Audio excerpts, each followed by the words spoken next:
everyone, and come on, welcome to the IdentityV North America and European Summer Tournament. It's been a long time coming, and it's been quite a while since we've seen some competitive teams from the North American and European region, but finally we have this platform, and I'm really looking forward to seeing with the months that we've last seen an American team or European team compete on the big stage, which was during the IdentityV Call of the Abyss 2 Global Finals. I'm just rare to see just how much improvement we've seen from a lot of the people that are looking to maybe, just maybe, represent the region come the next one. But before we get into the details of this tournament and get into the action, really exciting, we have, of course, going to be introducing ourselves as your casters for today. I am Articuno, and joining me for the first time here on the desk is Ciora. Yes, hi everyone. Hello, Articuno, and I'm pretty excited for today because it's been an honor to actually cast this for the very first time.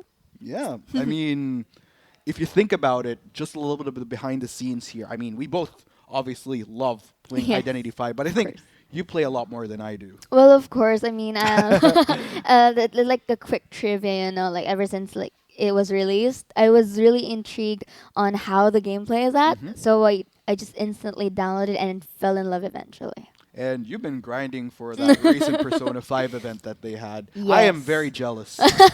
Yeah, it was the kind of last minute that I had used skin in a single pull, so it was really awesome. My heart really stuttered a lot. Man, oh man, I was busy, so darn it. But It's okay. let's go ahead and talk about this tournament, of course, just so that we have a lot of viewers that, of course, very diehard in following our competitive scene. But of course, since this is a game that is pretty much accessible to everybody, we have a lot of new people as well joining us. Yeah. So that might be curious about how things go. But you know what? Before we discuss the tournament format, let's go ahead and check out what we have here fielded for our first game. It is going to be No Fear Squad and C Zeta taking the stage. So based on our format, let's go ahead and talk about that format, by the way. So for our tournament format, it's going to be a single elimination, a best of one. So meaning that this won't have any bans, but even though it's only a best of one, each team gets to have a shot at being both the hunter and the survivor. And for this case, it looks like No Fear Squad is going to be the hunter first. Yes, and of course, C Zeta will be leading the charge on the survivor end of things. And let's go ahead and talk about how these points will be rolling out as well. Like I mentioned, a lot of people watching have tuned in to some of our previous competitive tournaments. But of course, for those of you that are new here, we pretty much base it off for the hunter side, how many survivors he manages to take down. For the survivors, how many people manage to escape. Now, with how the points roll out here, let's go ahead and talk about the hunter here. It's basically pretty much vice versa Yes. the point here. system. Yeah. Exactly. So for the hunter, if he doesn't manage to catch a single survivor, he will be, unfortunately, I wouldn't say rewarded, but pretty much wouldn't be rewarded any points, 0 points. One survivor will result to 1 point, 2 survivors 2 points, 3 survivors 3 points. Now, the difference here for IdentityV is, should the hunter catch all 4 survivors, there's that extra point of an incentive. So instead of 4 points, the hunter will be getting 5 points. And like I Wow. said, for the survivor front, it's vice versa. Should no survivors escape, the team that's playing survivors, in this case C Zeta, will be receiving 0 points, 1 survivor 1 point, 2 survivors 2 And points, so on. and so on. Basically, all the way up to the same incentive, where if all 4 survivors do manage to escape, they will be awarded 5 points. And now just looking here, the selection of the characters, it looks like CZ is going to focus more on the kiting and rescuing here, because we have the forward, the perfumer, the seer, and the coordinator all throughout for our round number 1. Yeah, not really surprised from what we're seeing here in the draft. So looks like we will be heading into the game though. So fasten your seatbelts, guys. It's gonna get pretty darn intense for this best of one. So let's go ahead and check out where we'll be heading Currently, up the feaster here is at the statue, seeing the perfumer here, if not mistaken, and of course the perfumer is going to head on to the maze to potentially kite the feaster, and of course we just saw just now that the feaster wasn't in range to actually get and hit the perfumer here, but it's still a good job though, because the feaster is keeping up, and just look at that discipline. It's kind of good. So far, so good for the perfumer. And sprayed to the immersed state, and he just hit him. But luckily, though, he is in an immersed state, and that means it's not going to be injured anytime soon. Yeah, Perfumer doing a great job here at buying time for the team. Also, the rest of the survivors already starting to work on decoding those ciphers. But Yes. Yeah. things are going to be pretty interesting here. Ooh, one more hit. Going to be landing on the Perfumer there, but going to be A-OK. Really buying a lot of time here. Dio hell-bent and intent on making sure that he at least lands that first survivor, though pretty much preoccupied with trying to take down that Perfumer. But of course, for Z-Zeta's Perfumer doing a great job at making sure that he doesn't succumb to this particular hunter. Oh, looks like he's gonna be hit anytime soon, but again, thanks to that perfume, it's not gonna be anytime soon get injured. But the good thing about here is that if you notice that the overall composition is more on the kiting and the rescuing. So the perfumer is doing a very good job just taking time because the other three doesn't really have that good decoding speed, so it leads to Cypher Rush. But looky here, looks like the Feaster finally gets the Perfumer here, knocks down, and of course goes for the chair. And the thing about the Feaster here is that he is actually good at locking down this Perfumer here to get that secure kill, or that secure chaired. Yeah, so what's really interesting about this is with the tentacles set up here, it actually makes for a pretty good defense if you think about it. But from what we're seeing here, let's go ahead and check out the movement from the rest of these survivors. So I was talking about the points earlier. So since this is a best of one, every single point counts. You don't really have the same room to spare in comparison to when you're in a best of three. But there you go, last effort gonna be coming up here. Didi trying to go for the save here. Let's go ahead and see who Dio will be going for, in which case before one of these survivors falls. So it looks like they will be passing the baton, though. I think Didi going to be hanging around here, but of course Dio will still opt for this Perfumer as the Perfumer falls. Which is the optimum thing to do for a hunter, because even though the Tide Turner has been used, the fact that the Perfumer was already seated on the chair, it's going to be the priority of the hunter. And of course, that being said, this is pretty looking good for the Feaster here. And the thing that the survivors has to do is, like we can see on the map, that the Seer will just keep on continuing on that Cypher Rush, while the other survivor will try to actually go and get the Perfumer here, but it has to be really quick. Because the Perfumer will be sent back to the minor very shortly, but with the help of the dash of the forward, is going to go right here and try to rescue in time to actually have that safety. But here again, the last effort will be used. Yeah, unfortunately for the Perfumer, that is going to be strike 3, in which case Dio, of course, going to be very, very happy with that. Already guaranteed one survivor down. Take note, 2 ciphers still remaining that the other members of Z-Zeta are working on. Probably want to time that correctly, but I think it will be a good done deal as Dio secures his first takedown. But you can see right now, Articuno, 2 ciphers remaining for the side of survivors. And if I'm not mistaken, the hunter's skill is already changed to teleport and will be teleporting to the nearest cipher, and which we can see here that Billy was knocked down with the help of the Feaster's tentacles. Beautiful right there, coming in from Dio. Going to be strapping Billy to that chair, sporting that Ryuji Sakamoto skin there. I'm jealous. But this is going to get all the more trickier, of course, with the less survivors that you have to work with. Looks like both this coordinator as well as Seer are going to have to work together to try to get Billy off. Like I mentioned, every single point counts here. You want to try to get as many survivors off of that gate. Looks like Glass going to try to go in onto Billy, but very, very tricky. Didi going to be firing that gun just to make sure that they get forward.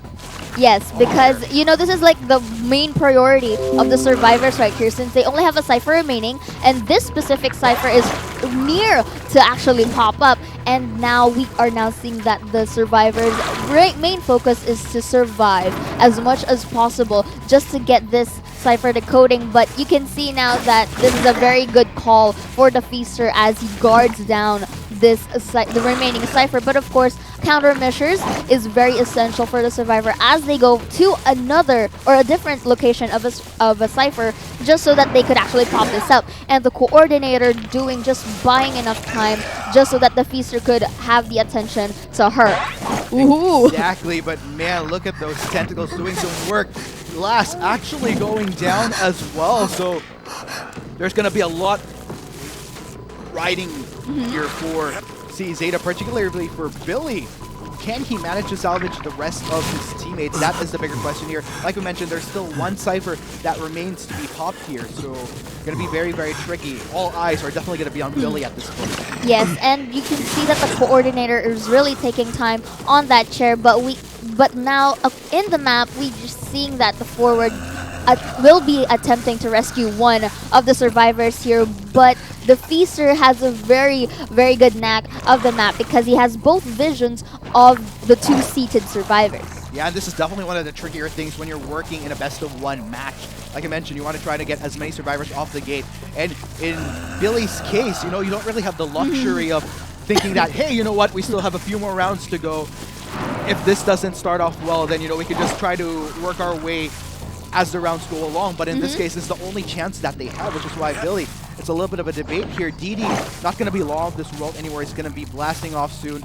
Billy, I think, will at least try to go for the save onto last, but there's the hit, and ladies and gentlemen, it is going to be a clean sweep here for No Fear Squad as Dio works his magic. 4 out of 4 survivors taken down. Great way to start this best-of-1 for No Fear Squad. Yeah, truly, and it's a very intense fight just for the first half of the first round. And you know, the thing about here is like the Feaster is really advantageous to smaller maps, and Sacred Heart Hospital is one of them. And I like the way that the Feaster actually did some good visuals onto the both seeded survivors, just enough so that the forward can actually really save them. But this isn't really like stopping them, because this time the survivors will become the hunter this time to actually compensate for what they have lost. Yeah, I mean, it's definitely going to be a tall order here for CZeta, in which case, like I mentioned, there's such great incentive should you be able to take down all 4 of those survivors. And of course, No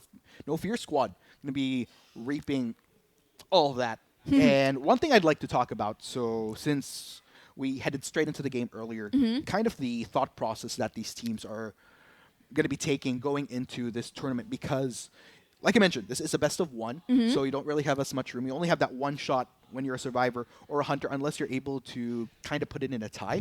But in this case, for the selection process, you could look at it in 2 different ways. Number 1, of course, is what most competitive teams go for. You want to go for what is pretty much strong into the meta.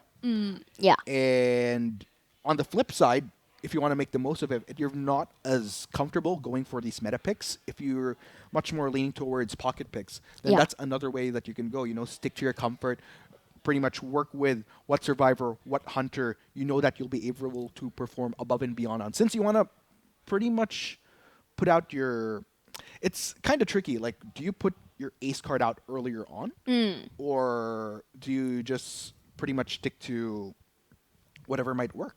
Yes, and for me though, by the selection of survivors earlier, like I kind of like their current selection. The thing is that if you have 2, let's say you have more rescuers or kiters in your overall draft, it's also essential that you get to pick a meta decoder as well to actually help you with the Cypher Rush. But it was no doubt that they managed to actually decode that fast with, let's say, a very 4 hardcore kiters. And that's what we just saw here on the first half of the round. So what'll be interesting here is that, you know, we're going to be seeing how everything will be going down in a while. So pretty much CZeta, like we mentioned, particularly for the hunter, that's going to be a lot of work that he needs to put in. He needs to match that 4 out of 4 survivor takedown. But you know what? Of course, we're going to leave you guys in a little bit of suspense because we'll be taking a quick break, if I'm not mistaken. So make sure to stay tuned, guys. So once again, we have been your commentators for that first game. Still a long way to go for today. Of course, I'm Articuno. And I'm Sarah. Yeah. You can do your intros yourself. You know, you're a big girl now. Yes, I am. So we'll catch you guys in a bit for the next round.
And welcome back, ladies and gentlemen, to the Identity 5 North America and European Summer Tournament. We are going to be your commentators once again as we go along during this day. I'm Mark Takuna, and of course, joining me once again is Sayora. Hi guys. So what do you think about the previous game? Wow, I mean, just like I mentioned, a beautiful step up here Yes. coming in from No Fear Squad. You ideally, in a perfect world scenario, you want to get all 4 survivors off the table when you're playing Hunter, and they were pretty much able to do just that. Beautiful feaster plays coming in from Dio right there. But then again, I would really love to see the CZeta if they could manage to pull Yes. off getting the same feat at least on the Hunter front by getting 4 out of 4 survivors off of the table. But that's going to be very, very tricky. Yes. A lot of pressure if you think about it. But that's the thing. Like that's like the main priority of a CZ right here because this is the best of one, and you know that it's like you have to do it and give it all out because you know. But like a while ago, CZ is. When they used the survivor, right? If I'm not mistaken, they were actually pretty good at it, considering that those 4 are like, let's say, pretty tanky characters. That's how I describe them. And the fact that they actually managed to cipher rush in that limited amount of time, and the perfumer just bought so much time for against that hunter, it was really a good call for them. But at the same time, though, the feaster actually used the map to its advantage, just spawning the tentacles all over to actually go and pull off those the sweep. And I guess what I find interesting about that game earlier was early game was okay. It was okay. It's just that as it progressed for the survivors, that's where I guess it started to become trickier, especially when they try to push for the saves. But you know what? We'll hold off. That was earlier. We're going to be heading into the next round here, of course. Swapperoo for both sides. It is now going to be CZeta on the Hunter front with No Fear Squad on the Survivor end of things. And from what we're seeing here, we are going to be seeing some Spider today. Yes, that's Soul Weaver and our cobwebs, just getting those survivors. But for the side of No Fear Squad, they will be having the coordinator, the mechanic, the prospector, and the perfumer. Of course, they would really target to actually have that complete 4 escape for the side of for Zeta. He's gonna go for that complete sweep against No Fear Squad because you just it's really essential, and considering that the Soul Weaver is very mobile, especially when she passes through her cobwebs, it's just really essential. But for the side of No Fear Squad, they will be focusing on cipher rushing here because you can see that mechanic pick. That mechanic pick has the ability to actually dual cipher with the help of her puppet or robot, if you say. And the prospector here is just good at delaying what if for example the hunter will be chasing one, like especially the mechanic. Of course, that's what the hunter is going to focus on. The prospector can actually help in delaying the speed of the hunter by actually repelling or attracting, and depending on the actual distance. And I guess from what we're going to be seeing here from Billy, since there is a mechanic, you ideally want to try to cripple that mechanic early on, try to seek out those puppets just to slow down what speedy takes the survivors can do on making sure that they go those the ciphers rather, survivor ciphers to max efficiency to max speed. So it's going to be very interesting here. It is. It is for me because for CZeta, they will be they would be eyeing out that mechanic over here in my opinion, because the mechanic is really, when it comes to Cypher Rush, you can really count on that mechanic right there. It's very, very versatile. And of course, there are some cases in which they sometimes use the mechanic as a kiter, especially when you know that the other survivors are injured. Because when a survivor is actually injured, the mechanic tends to have a decrease or debuff in the coding speed. So it's really essential that they could change or be diverse when it comes to their strategies on the game. I mean, of course, you have to be flexible. You have to manage to adjust. But I think it's just all the more trickier since this is a best of one. You don't really have that same flexibility to quote unquote flex Flexing. different compositions because like you mentioned, there's no bans that you can work with. So everything is pretty much open for the taking for these teams. So you ideally just want to take advantage of that and maximize what you can by just going for, like I mentioned, either survivors that are, if you're confident enough in playing to the meta, then, I mean, survivors and hunters are in the meta for the reason, so you want to maximize that. Or if you just want to play to comfort, just so that you don't force yourself in a position where you're playing a hunter or a survivor that you're not as comfortable on. So Kind of like a pocket pick. it's weighing in Yeah, basically. but for our like draft or the selection a while ago, like both the hunter and the survivors are in the meta, so it just goes to show that both sides of the team are actually taking advantage of the meta, like if you speak of, because it's just a matter of taking everything as much as possible, and this is like the good time to do it. Yeah, definitely. I mean, with nothing that either side could take off from either team, might as well. Yeah. And earlier picks like the seer, such as the mechanic, definitely way high up there in terms of priority. Normally, you'd see these survivors being banned out should Yeah. you have that opportunity, but like we mentioned, based on the format of this tournament for the first few days, Yes. it is going to be best of ones. So no bans. No bans at all. So the only time we'll be seeing those bans being thrown out is once we hit the quarterfinals onwards. Yes, so it's just gonna be a best of three. So you expect that there's going to be a bans after round one, if I'm not mistaken, or there's like a ban on round one already. Technically, after the first two sets of games where both sides have played, Of Survivor and both Hunter. sides, yeah, Uh-huh. exactly. And with that said, of course, just to give you guys a preview of what to expect once the quarterfinals does come, that's where, as the per round, one ban is granted, and then towards the last game, two bans are granted. Although there are those rare instances where both games do kind of become definitive. Let's say if it's pretty much one-sided for one team, let's say they perform well on the both hunter and survivor front, then sometimes that third round that you'd ideally have doesn't have as much bearing anymore. So, So but it yeah, kind of that's like far. depends, right? Yeah, it kind of depends, but that's far off into the future. I mean, Yes. quarterfinals is still a number, yeah, days away, a number Yeah. of days away. And in Yes. fact, what's going to be very exciting is because I know for a fact that for a lot of the viewers, they're wondering, especially for those that tuned into the IdentityV Call of the Abyss 2 Global Finals. So I was on the broadcast team, Persuadable, Gaming Grizzly, Fatal Five Way. Fortunately, Fatal Five Way won't be able to join us for the broadcast. But what is going to be exciting, I believe they have already announced their participation. Gaming Grizzly, as well as Ooh. Persuadable, will be joining me towards the. Can I have an autograph? Yeah, I'll make sure to get it for. I know you're a big fan of a lot of Yes, these IdentityV of content creators in the course. community. But you know what? We're not going to prolong any further. We are heading into the game once again. This is going to be round two. Currently, No Fear Squad sitting very comfortably at 5 points. So all eyes are going to be on Billy here as to whether or not he could pull off the same feat. Truly, and we can see on the map that there are two survivors. So just a while ago, were reunited, but of course the prospector here will be taking the lead. Oh, but it looks like the coordinator is the one going to be chased by Billy. But of course, we can see here that Billy's just look at that speed of that cobweb right here, and it goes down and successfully hits the coordinator. But the prospector already linked his magnet on just enough to actually buy for the coordinator to escape, and he's the one who is going to get chased this time. But just look at that stealth from Billy right here, just getting onto that hitbox and dashes on to the cobweb. Yeah, early baton pass coming here, in which case, so of course, Aprilis will be utilizing that pallet to try to slow down the spider from the pursuit as much as possible. Whoa. Dang!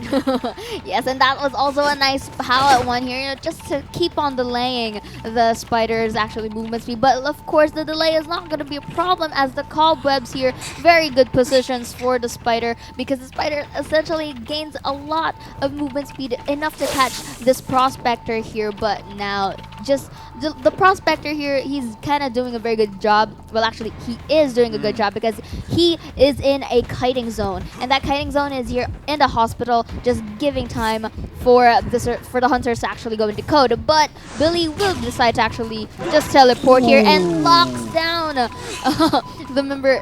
If I'm not mistaken, I wasn't able to see, but I think it's a coordinator, or oh, it's actually the prospector.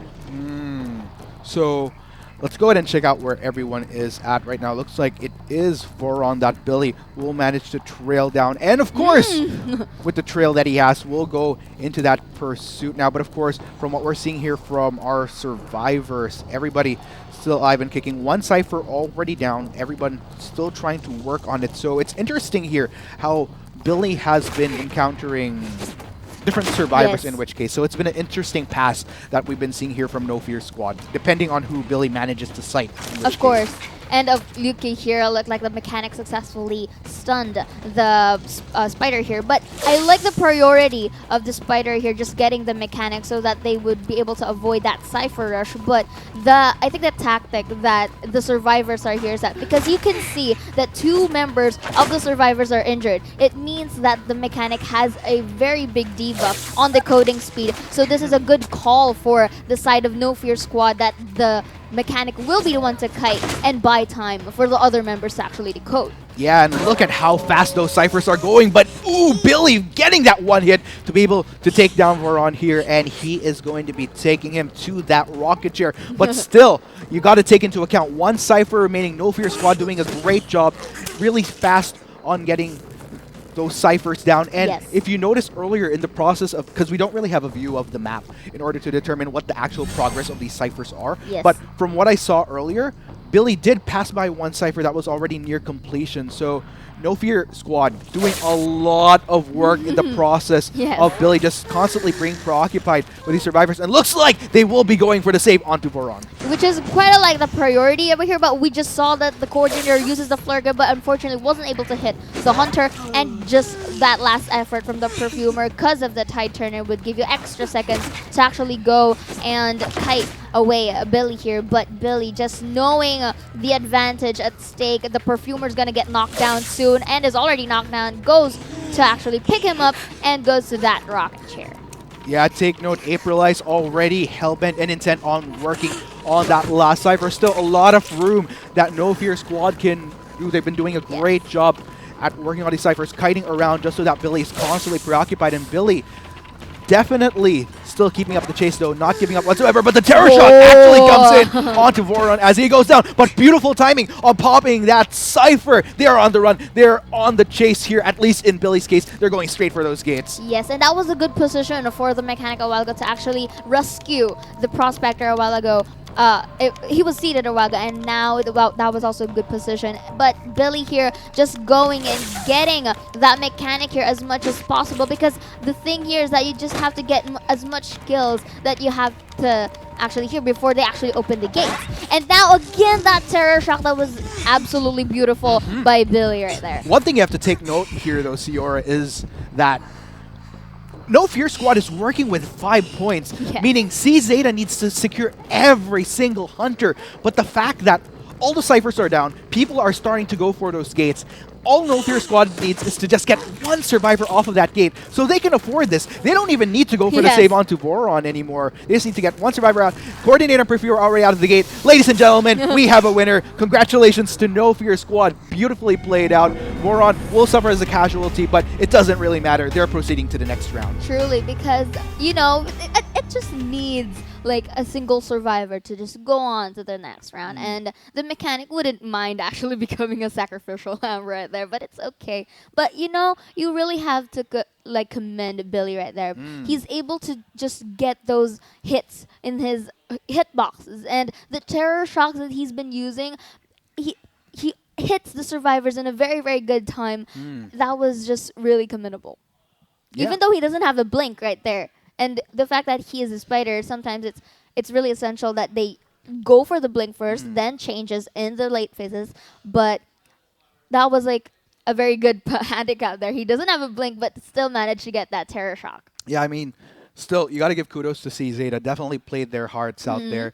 And, you know, this is just the whole nature of the tournament, of course. There will always be the victors and the teams that unfortunately aren't able to progress any further. But still, I'd say that with this tournament, this is why I love the fact that we have the summer tournament for both North America and Europe right now. Not only does it allow us to see like how the progress of these teams have actually been, at least for those that are really hard on pursuing the competitive scene, at least hoping to maybe make the next Call of the Abyss. It also sets some good groundwork as well Yes. for those that want that experience, they want that competitive experience. Because sure, you could practice as much as you want in ranked, just play with your friends, but Yes. it's just a totally different ball game when you're actually in a tournament where you're not just looking at skill. There's other factors that come into play. Some players, feel the competitive spirit, might get a bit Yes. nervous. There's those things. And I've worked with competitive teams for other games before. And, it's just one of the things that you have to take into account of. So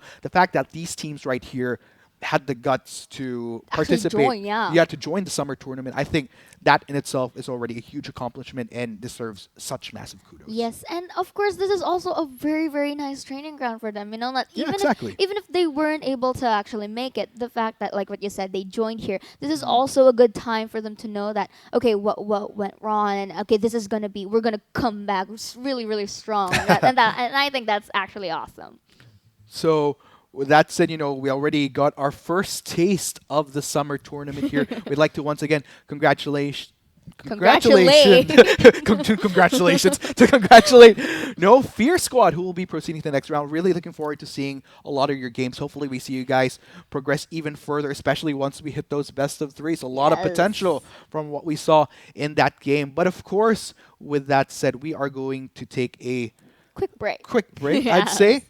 Don't touch that dial, guys. We still have a lot of Identity 5 action heading your way. This is only day one. Really excited to see how this Yes. tournament will progress.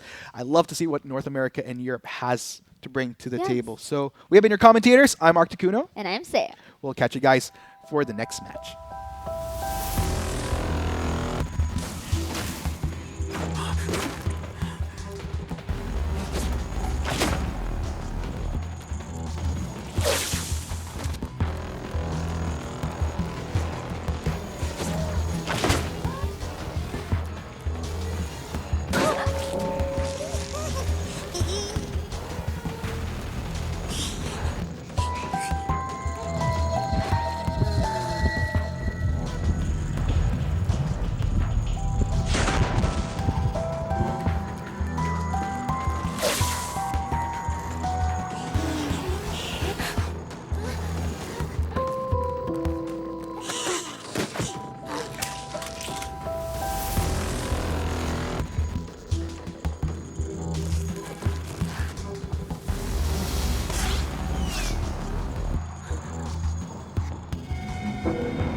Oh, welcome back, ladies and gentlemen, to the Identity 5 North America and European Summer Tournament. You know what? Look pretty, you're I'm kind of wondering how the survivors do it because I cannot see a thing with these button eyes. So you know what? I'm going to go ahead and take these off because... Yeah, be commentator Articuno. Yeah, you know what? I don't want to be a survivor for now. Maybe a hunter. But yeah, be a hunter. Yeah. Naib says no. Oh, yeah, I'll hunt him instead. Okay. But anyways, yeah, welcome back, ladies and gentlemen.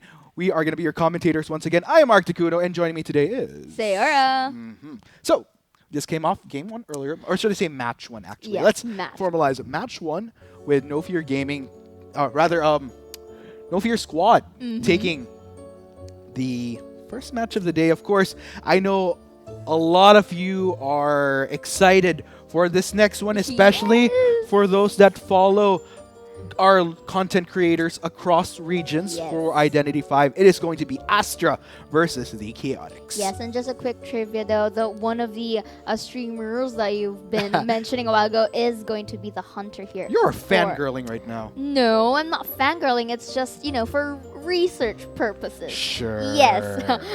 And it, like what I said, ladies and gents, it's going to be a Blu-ray Scar right here going as that Ripper for the side of Astra. And of course, the Chaotix won't be, just sitting back and relax there as they will be having the survivor side here. They have the Doctor, the Mercenary, Naive Magician, and of course, the Perfumer. Interesting.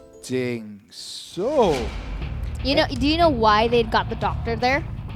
Please do. Because the Magician has, when you rescue him on a rocket chair, it's going to take time. And of course, with that time, the Reaper can actually go and hit him. And they are opted for a more healing speed. They're more focused on that with their overall draft here. But yeah. From what we are seeing here, though, Blu-ray Scar already on the trail of his first target in the form of Min Hyo, currently on the run right now. Yes. But since he is a mercenary, should be able to establish some distance quite easily. Going to be utilizing those pallets there. Great job, buying some time, trying to keep the distance between himself and Blu-ray Scar to a maximum as much as possible. So this is pretty good for his teammates, which are granted, of course, all free reign. But, of course, Blu-ray Scar is not going to have any of that. Yes. And of course, knowing that the Mercenary can actually use the elbow pads, it's best that he would prioritize a more different kind of survivor, which is the Perfumer right here. And it was already in immersed state and took advantage of that. And that was a beautiful knockup. That was amazing. Yes. Instantly getting on his target. Great patience, of course. Great landings there as well, coming in from Blu-ray Scar. Instantly rewarded with his first target in the form of this Perfumer. Like you mentioned, we'll be bringing him to the rocket chair. So that does present the question. Coraline Doll, take note, is in the vicinity. So I believe Blu-ray Scar will instantly revert to chasing down that next survivor. Which is the Doctor, which is quite good because when the Doctor is down on a chair, the Doctor tends to actually have a faster, seconds to actually go in back to the manor. But of course, just injuring that Doctor would do, and the Ripper here has a very, very good patience and just waiting for the survivor a while ago.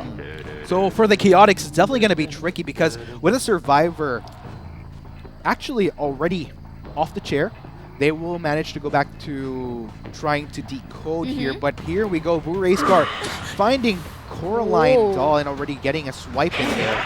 Oh, that was a very, very nice normal hit. Yeah. Because he actually timed it before actually getting down that pallet. The Ripper successfully actually hit that Doctor, and now we can see, ladies and gents, that the Doctor is already in the rocket chair, and the Magician is on his way to actually rescue the Doctor. Yeah, looks like RT Ramen is already on the case. Of Ooh, course, ramen. Ripper, you're getting comfortable. Slightly. Okay, we'll get some later. Yes. But for now, you're going to have to settle yourself with this Ramen, who does manage to get the save onto Coraline Doll. But there you go. Charge up right there. And of course, Blu-ray Scar will find his target once again. You're going back to the rocket chair. Yes, but of course, this will still buy time for the side of survivors because the Doctor is still alive. And of course, with that half cooldown, or not cooldown, but more like countdown. There you go. And of course, the survivors here, since they don't have any decoded ciphers yet, that's their main priority now. But the Ripper here, just spotting in Minyuk over here. And Minyuk will try his best to actually kite away to buy time for the other survivors to decode. And, of course, you can see it, ladies and gents. Oh, that's beautiful. Will be beautiful timing right there, just at the last moment. Coraline only had a little bit of life before she skyrocketed to infinity. Luckily, was able to get the save in the nick of time, but still a tall order. 3 ciphers do remain, and this Ripper, hellbent and intent, already on the tail of these 2 survivors right there. I think what Paranormal was trying to do there was get the block off, but will get hit as well, and of course the Doctor will fall once again. Yes, and of course we just saw that we know that Mercenary has like a delayed hit effect, so that already happened in the long run, but still manages to go out of range. But again, the Ripper will be prioritizing that Doctor because this is the last life already, and the Doctor will be flying up like what you mentioned. Yes. And this is a good chance now for Buray's card to actually get the other remaining survivors. Here we go. Of course, Minhyuk already down for the count as well. Will be brought to the rocket chair too, so this is definitely going to be a little bit of a setback for the Chaotix, but they're doing what they can, still trying to work on those ciphers. But it looks like from what we're seeing here, based on position, Paranormal and RT Ramen will at least try to go for the save. It will be Paranormal that is committed, still looking pretty healthy, will suffer his first wipe, but it's all good. Minhyuk already out of the chair, and they're on the run. Yes, and you just saw just now that the Mercenary was hit, and the delayed effect will be kicking in. The Perfumer and the company, though, will just focus on to decoding, and the Magician just used his wand to actually go away to safety. But, you know, Burayska here, knowing that the Mercenary will be knocked down anytime soon, now he's just going for those other knockdowns. Yeah, and it looks like Burayska not having it any longer. Just gonna go straight into seeking out Paranormal as well. I mean, this is the last survivor that stands here. Minhyuk and RT Ramen are already on their knees. Paranormal trying to do what they can, and he goes down as well. It is gonna be a perfect sweep here for Burayska. Astra just serving it in this first game. Man, oh man. Yes, but you know, there's still enough time, though, for the Magician and the Mercenary to actually pull themselves up. And yes, that's what they did exactly. They still managed to self-heal, but I think the priority for the survivors here is just to decode even more, because and the other one would potentially just buy time for the Hunter, and the other one will just survive and rescue the Perfumer. Sweep not gonna quite happen yet here for Burayska. I like the patience that's being driven in here. Just, you know, just eyeing out for that Perfumer, waiting to actually go and to fully skyrocket, and now just goes for that next target. Yeah, weighing out his options here, Burayska. Looks like he will manage to find RT Ramen, in which case... He's also wearing a Ripper costume, the Magician. That's cute. But man, oh man. Okay, so there you go. Going to be playing some mind games here, RT Ramen. But there comes the swipe, and RT Ramen goes down. But still, that was a good kiting for the Magician right there. Just, you know, even though just Burayska taking this time now, since he's already aware that the Magician and the Mercenary doesn't have any self-heals anymore. And the only way to do it is that if the Mercenary manages to go in the aid of the Magician to actually just, you know, tap him. And to just tap him to actually rise up again. I actually missed out on those self-heals earlier, so I almost thought it was going to be the sweep, but looks like Burayska is pretty much still intent on pulling that stun off.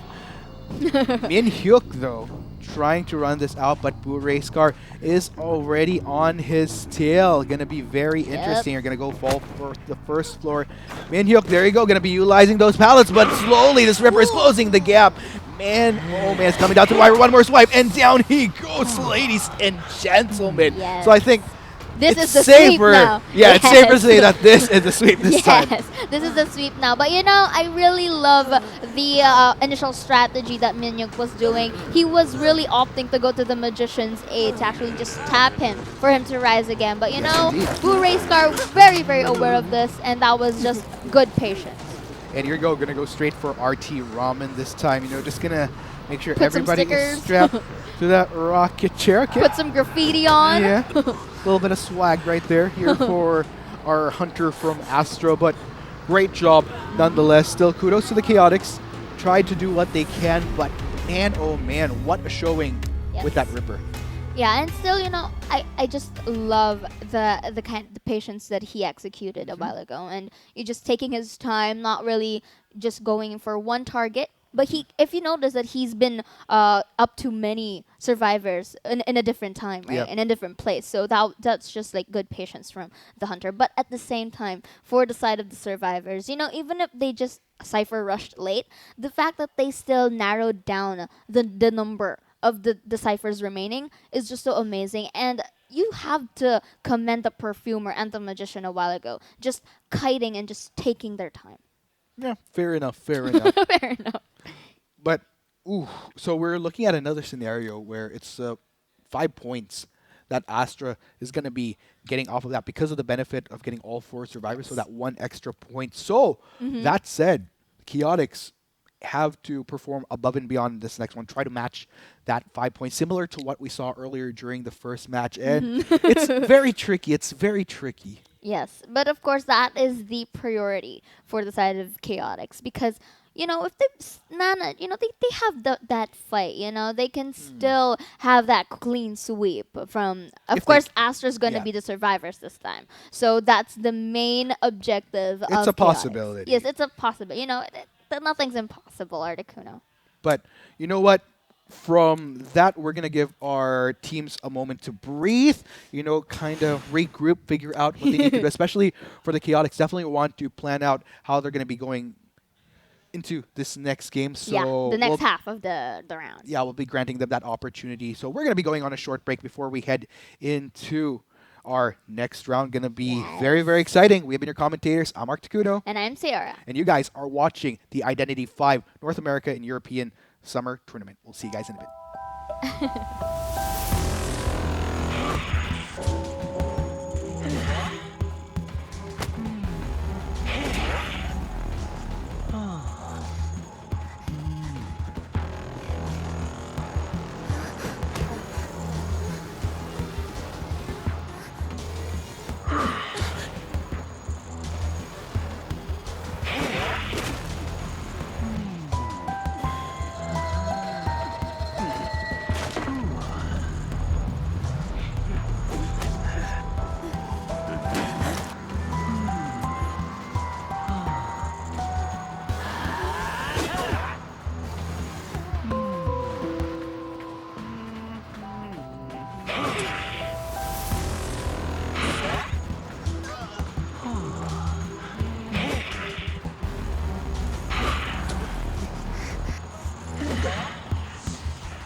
Welcome back, detectives, to the Identity 5 North America European Summer Tournament, where we have just witnessed Astra getting one heck of a sweep on the Hunter front. Question is, can the Chaotix make a comeback and match that feat, or will Astra ultimately prevail and head on into the next round? We'll find out in just a bit, but of course, before we do just that, we are going to be your commentators for this day. I am Arcticuno. And I'm Sierra. So, Yes? okay, you're a survivor right now? Yes, I'm a survivor right now. Okay, so like, if you were a survivor, since you're wearing the glasses now, which I couldn't for the life of me see anything. Yeah, I can't see anything either, so Yeah. I might as well. But Okay. yeah, proceed with the question though. Yeah, you know what? I'll just hold off for whatever. Let's do a Q&A maybe sometime. Yeah. Yeah. Okay, Okay. okay. I'll hold off for it. But okay. Oh, wow. This is very, very interesting here. So the Chaotix gonna be flexing up some geisha here. Yes, and geisha, you know, guys, this geisha is one of the most awesome, the most awesome hunters, because this is where you get to run backwards, like flexing your Oh yeah, that's your leg I power. couldn't for the love of me do that, to be honest. So, but yeah, let's go ahead and look at these survivors as well coming in from Astra, because I love how this is just super classic Yes. meta to the T with what they're Uh-huh. bringing. I mean, from what we're seeing here, seer, perfumer, mechanic, mercenary, all at what Yes. you'd normally see as priority Mhm. in top play. Oh, I think I see some familiar player over here on the side. Okay, of yeah, Astra. because I know Yeah. you're really big on digesting the content that a lot of these content creators do, I kind of do homework, so and you're a fan. yeah, but mostly homework. Yeah, sure. Yeah, but here we Sure. again, this is very interesting, like what you said, because there's the mechanic, there's this dual cipher, so you semi have like a fifth man here because with the help of the robot, and now the mercenary, of course, he's the one's gonna like one of the survivors to actually rescue the seer. The seer is like the protector here with the help of that blinking owl that he has, and of course the perfumer just playing mind games with the hunter, which is very, very important too. But you gotta take note, the Chaotix here is going on a very, very interesting play, and by interesting, we've seen that most hunters are using the meta, but this one is a different one. It only goes to show that they have a very good strategy up on their sleeve. Yes, but of course, here we head into the next game once again. It is the Chaotix on the Hunter front with Astra on the Survivor, and we shall see RT Ramen. Take note, RT Ramen was one of the survivors earlier, so flexing into the Hunter role this time. Let's go ahead and see if he could turn things back into the Chaotix in order to bring in that tie of 5 points. Yep. And of course, this is looking pretty good for Ramen because he already spotted his first survivor. And it's just really early in the game, too early, because usually you could like spot a survivor within the next few, like a minute or so. But just looky here, though, for Mercenary, it's kind of looking good, too. Not hesitating to use that elbow pad. Yeah, already trying to establish some distance. Zhang Zhao in the vicinity, though. Cerberus doing what he can. Going to be working with this Terran. Going to try to go over, but he gets... Whoa, that's just a good hit for RT Ramen right here. And of course, we see that the delayed effect is being triggered, and RT Ramen is just taking his time before Cerberus actually knocks down here. Yeah, but he does by quite a bit, though, whilst the rest of the team already working on the ciphers. Take note, Mechanic going to be very, very big on this. The fact that RT Ramen was preoccupied with Cerberus here means there was a lot of room for Astra to just go hard in on decoding as many as they can. But here we go, RT Ramen going to try to seek out his next prey. Yes, and that's like, very good because the Geisha has it in her kit, for additional vision over here. And just taking this time in here. And, if you look closely a while ago, we can see like Zhang Zhao here potentially rescuing the mercenary here, and that Geisha just, having patience in hitting the mechanic. Yes, and there you go. The save comes in from the mechanic, and they are on the run once again. Looks like RT Ramen, he will be sticking to pursuing Cerberus here, in which case, and there goes the hit. But of course, there's going to be a lot of time bought here for Astra as they go along. Yes, and with that, RT Ramen also will be, just like what I said, the patience here is also very important because you don't want to rush things too much. And now this is what he's doing, just focusing on Mercenary here because, it's better to have a very good secure kill. And take note, Cerberus will be brought onto the rocket chair once again, but at the cost of what RT Ramen definitely needs to start seeking out these other survivors because they are doing incredible work here, in which case. Yes, and we're currently looking at the other locations of the survivors. And RT Ramen, this is why you have to take note of the geisha. Once you look away, the dashes just give her so much mobility that you just have to look backwards. Yes, indeed.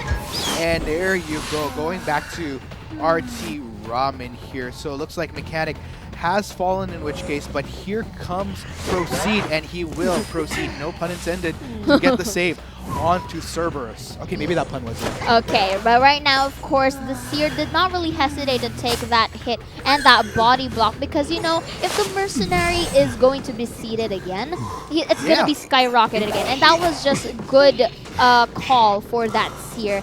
And take note, though, that the Mechanic is doing a pretty good job of going just decoding. And now they're just down to one more Cypher. And, of course, the cost, the Mechanic being knocked down, but at the same time, just look at the survivors just taking their time to actually go to not really get that Cypher, but to just confuse a bit the geisha. Yeah, RT Ramen, he's really trying his hardest to get these survivors here. Very commendable. But Astra has been doing a lot of work here. They just only need to pop one more Cypher. And take note, they're at 5 points. They just need to get one survivor out of those gates. And looks like they will be on the roll right now. Survivors going to be going for that switch, going to try to open those gates. RT Ramen, his back is against the wall. He needs to try to go for the miracle of getting all 4 survivors before they open those gates. Question is, can he? Of course, there's a possibility that it can because he has detention. And for the side of survivors, they were able to actually equip themselves some borrowed time in their hands. And of course, the pallet throw, that was just good pallet throw here for Cerberus right here. And of course, like what you mentioned, they just need one more survivor. And Cerberus is doing a pretty good job at delaying RT Ramen right here so that the other 3 can actually escape. Yes, and RT Ramen needs to start going for other survivors. Looks like he will try to guarantee at least Cerberus by strapping him to the rocket chair. But at what cost? From what we're seeing here, Seer Perfumer already out of the gate. Cerberus will be the sacrifice, but it doesn't matter. What matters here is Astra is going to be proceeding to the next stage. Yes, correct. And this is a very, similar game with the first match. Yeah, if you think about it. The first half, like sweep. And the other one, only one survivor was able to be chased by the hunter. And, this is just very, very good show for both, for all the teams, actually. Yeah, you must be very happy right now. Your first day, you get to cast. Yes, and this intense, this awesome. If I were a survivor, I would have been able to kite that long. Well, I think for the both, which is why we're commentators and not professional players. Truly, that is correct. But you really just have to commend RT Ramen as well, because his pick was out of let's be frank here. It was out of meta. You don't see a geisha every day, but he manages to actually get a secure one survivor there, and his dashes were pretty used to full extent. Yeah, I guess at the end of the day, this is what I was talking about here. When you're working in these best of ones, and you're working against a lot of these top picks, such as Seer, Mechanic, and then Mercenary was used to quite the efficiency there to buy some time. So there's a lot of factors that you need to work with. I feel like when you're working in these best of ones, it's the hunter that has a lot more ground that you need to cover, just because more a lot of these oriented. more not really objective, but just generally, since a lot of the optimal high up in the meta survivors are open, so you really have to be good in trying to drill through that. Yeah. So yeah, I guess with all said and done, just congratulations to Astra. Great showing right there, and So very high expectations. I know a lot of people have high expectations of them as well, and from what we saw, they definitely delivered. yes, and it's just, I would like to commend, like, even though, especially for the ones who weren't able to make Yeah. it, you know, it's just still amazing that they Yeah. managed to join here and have those awesome guts plus 100 to Yeah. actually participate here. Yeah, massive kudos to the Yes. Chaotix as well. Great experience for Good them. good And this game. is what I really look forward to. Seeing these teams participating in the tournament, it gives us something to look forward to. Yes. I mean, I'm pretty sure, especially for those that have been following the Identity 5 scene, they have their favorites that they're pegging for this tournament. But this also sets the ground for what other teams we could look Yes. forward to, hopefully progressing and continuing to pursue competitive in IDV because there's definitely a lot of talent from what I saw, playing on these different servers, especially from what we saw at Yes. previous tournaments. So as we go along, the Identity 5 community, especially for its esports, still very young, a lot of promise, and it's just great to see new players Yes. coming in every single day, which is why through this broadcast, we try to account for not only those that have been in it for a while, but even those that are kind of new to the game that Yeah. want to learn and just see that wow, we have a competitive scene going, a lot of great talent, and hopefully we see a lot more as these months We go will along. be. Oh, We without will a be. doubt. Yeah. So, ladies and gents, that concludes our broadcast for today. We're only on day one. Like we mentioned, we have 3 weekends ahead of some great Identity 5 action Of happening, of course, as we go along as well. I know a lot of you are looking forward to our other commentators, which debuted at Call of the Abyss 2 Global Finals, such as Persuadable, such as Gaming Grizzly. I'm super excited to work with these guys come the later weeks, but I'm going to be a third wheel-ish. Nah, you're awesome, dude. You're awesome. Yeah, lots of love, lots of love. Yes. I'm looking forward to working with them, and you've been a pleasure to work with as well today. Cute. And don't forget my autograph, Kay. Oh, yeah, I'll get it. I'll make sure to get it. So that concludes our day. As I said, we have been your commentators. I'm Mark Takuno, I'm Sierra. and we'll see you guys again tomorrow for some Identity 5 North America European Summer.